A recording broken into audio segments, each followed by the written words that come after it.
Joe Biden sounding tone deaf about America's fentanyl crisis. The president trying to defend himself after a Republican congresswoman wrongly blamed him for a mother losing her two sons to the deadly drug. That mom gave heartbreaking testimony this week and begged the administration to take action. But instead of Biden being empathetic, the president was more concerned than the congresswoman got one of her facts wrong. Isn't she amazing? Oof. She was very specific recently, saying that a mom, a poor mother who lost two kids to fentanyl, that I killed her sons. The interesting thing is that fentanyl they took came during the last administration. Anyway, I don't want to get started. Wow. Keep this in mind. Biden gave a half-hour speech, and that was the only mention of fentanyl or the border. The grieving mother of those boys not taking his carefree comments lightly. What a horrible human being. How can he sit there and joke about it? Somebody asked me, oh, did he just misspeak? I'm like, this shows his heart. You don't have to think about what you say in a moment like this. And to me, it's like it shows this is why he just opened the border so wide. He just doesn't care. He's completely heartless. The president owes me an apology, and all of the other parents who have lost their children, he owes us an apology. The White House trying to clean up Biden's remarks. The American people knows who he is fundamentally because he's been around for some time, and they have watched him go through grief. He expressed sympathy for her last night, and his heart goes out to any person who has to go through that type of trauma. His words are being mischaracterized. All right, Dana, the president's brand, at least what they say it is about empathy. Empathy, yeah. But it's time after time after time, from the border to fentanyl to East Palestine, he's not shown what his brand is. I'm beginning to believe the whole thing was just phony. I feel for the mother. In fact, when we saw her at the testimony, that was a very difficult thing to do. And many of these moms who have lost children to fentanyl poisonings are the ones who are starting nonprofits in their communities or figuring out a way to connect with other moms. And basically, they have this grief connection going on all across the country, and it is heartbreaking. She lost two of her sons, okay? Now, at the beginning of the clip, when Biden's talking about isn't she something, he's referring to Marjorie Taylor Greene. So I think that it could be taken a little bit out of context, and that when he was, it seems to be mocking her when he was talking about Marjorie Taylor Greene. But when he talks about the mother, he is not empathetic. And what I wrote down here is his empathy instincts are not firing. No. And it is true that he has asked for empathy or leaned on empathy in his own case, right? Think about Hunter. Yeah. We talk about it a lot, like that. Any parent who is dealing with a child who has drug addiction problems and of trying to overcome them, you have to feel for them because what they go through is absolute hell. And that's what this woman's gone through. The thing that's surprising about not even mentioning fentanyl anywhere else in the speech or understanding it is that it seems like another one of these slow-rolling things where they're going to all of a sudden realize that, wow, they are too slow to get to it, and they're going to look back and go, wow, how did we miss it? I don't know how they miss it.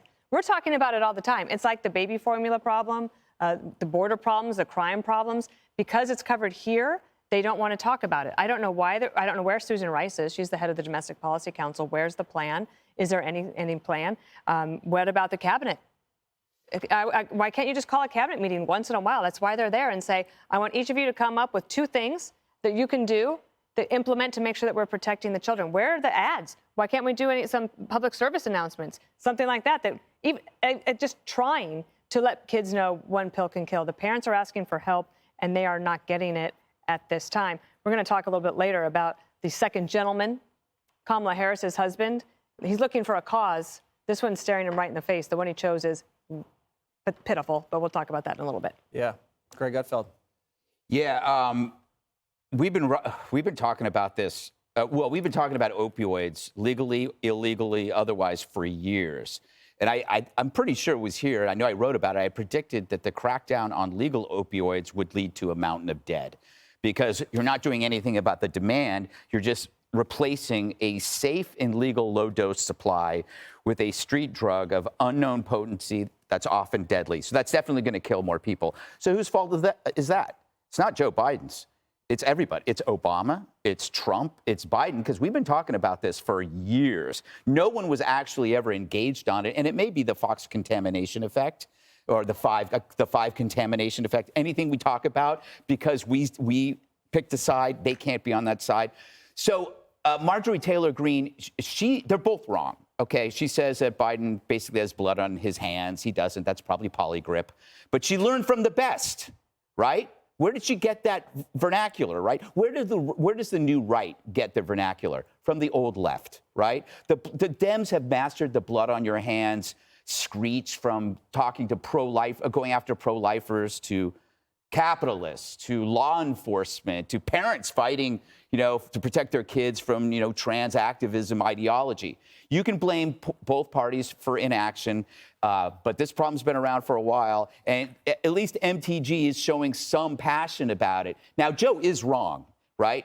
He's using an example, although correct, it involves casualties. Like when you're in a debate, it doesn't look good to say, don't blame me for those dead kids. That's on the other guy. Right. With the mother recently and freshly there grieving, and he couldn't resist it. He couldn't own, in this case, he couldn't own the righty, and so he was prepared for it, actually. He had this thing. So they're both in the ultimately, this is a tough topic because it's so weird.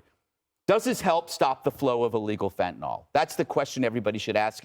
Apparently, it gets people to pay attention when there is this kind of conflict. Maybe they'll understand the topic more and consider ending it. Maybe we will go in and we'll bomb these places. On the surface level, this feels like people trying to get at each other when really they should be cooperating on killing this enemy. Apparently, it's not bringing us together, Judge Jeanine. I have a bit of a different take. This is the President of the United States. It's not about Marjorie Taylor Greene. Oof, I get that. Everybody can laugh about that. What it's about is a woman who lost 2 sons, who feels that she's owed an apology. We've got an administration right now with a guy who's a fool and he's clueless. And I am dead serious about that. There are Americans dying every year, more now than have died in world wars.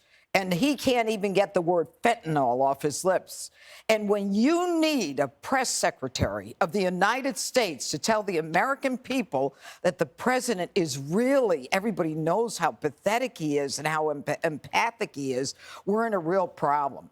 America is starting to understand the man who hid in the basement in that Trojan horse doesn't care about you. If you're from East Palestine, if you're an American in Afghanistan, if you're a mother who lost 2 sons through no fault of her own, he's going to say something and laugh about it and blame it on another guy. That is such the instinct of the left.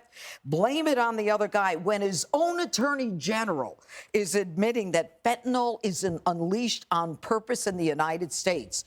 And all we need to do is do something in Mexico. Force the president of Mexico, the way Trump did when he was trying to get them to control the border from the illegals. He said, I'm going to put tariffs on it, and there was some control. Right now, I'm not interested in people saying, well, it could have meant this, or maybe he wasn't empathic enough. That is disgusting. What he did showed the real, true heart that he has. Yeah, not a classy move by the president here. I don't think I would necessarily say it wasn't a classy move. It was obviously improperly handled, that it gave anyone the impression that he doesn't care about the fact that a woman lost her sons to fentanyl. And I would add to what Dana said, he has a son who struggles with drug addiction, and he also has a son who died of cancer that he talks about quite regularly. Someone who served our country, died a terrible death, and that's something that he uses to connect with people. And that was missing from this.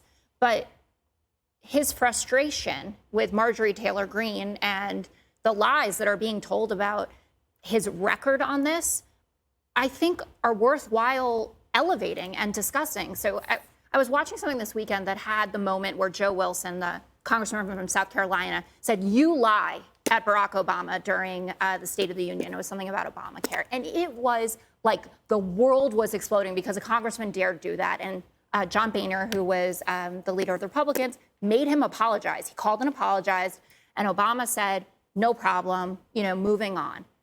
And then you look at the last State of the Union, where Marjorie Taylor Greene is standing up and howling at him, essentially. I mean, the pictures from it and the sounds, we all watched it. We have so devolved in the way that we treat one another that it allows you to, it allows someone like Marjorie Taylor Greene to think it's okay to rampantly lie about someone. It does matter when someone died. It matters that we've had a fentanyl crisis for years. Greg's right about that. But saying because this happened, Joe Biden is guilty of that. You should know that it happened during 2020 when Trump was president. You can say we have more deaths now, fentanyl deaths, than we did that year. But also we have more apprehensions of fentanyl at the border by astronomical amounts. And that's what this has turned into. There's a new ad out by a liberal group that's thanking Joe Biden for how serious he is about the border because Marjorie Taylor Greene stepped in it and she said 4,800 pounds of fentanyl confiscated by CPB in 2020, 11,200 pounds in Biden's first year. And that's what you get. You just get more partisan bickering about it because that's what everyone does. Wait, so you're saying seizing more fentanyl than they did last year is actually a good thing? That's like saying we encountered more illegals at the border than we did last year. Well, because it's about apprehensions and it's about confiscations. Now, I know how many deaths there are. I know that those numbers continue to go up. I'm just trying to frame the way that partisans think about this. And that's why these issues that are human issues so rarely get dealt with because everyone just goes to their corners. And Judge Jeanine? Look, this is a mother who lost 2 sons. This is about a man who's laughing about it. And I'm not talking about the first part of the statement. I'm talking about the second part. He has no empathy. She thinks he needs her, that he owes her an apology. Then you know what? He should give her that apology. I think that would be great. I think that would be the only way he gets himself out of this. But I'm gonna guarantee, I'm gonna be bold with it, that nobody who is a Joe Biden supporter thinks that he doesn't care about that mother. And everyone who hates Joe Biden thinks what you think. She doesn't think it. I sincerely doubt that woman All right, well, it's voted for Joe Biden. We want a or is little bit supporter more of his- than caring. We want to see him in action. Just saying you care isn't enough anymore. Hi, everyone. I'm Brian Kilmeade. I want you to do me a favor. I want you to click to subscribe to the Fox News YouTube page. This is the only way that I know for sure that you're not going to miss any great commentary, any great news bites, any great interviews coming your way on Fox. You can get it all here on YouTube. So subscribe right now.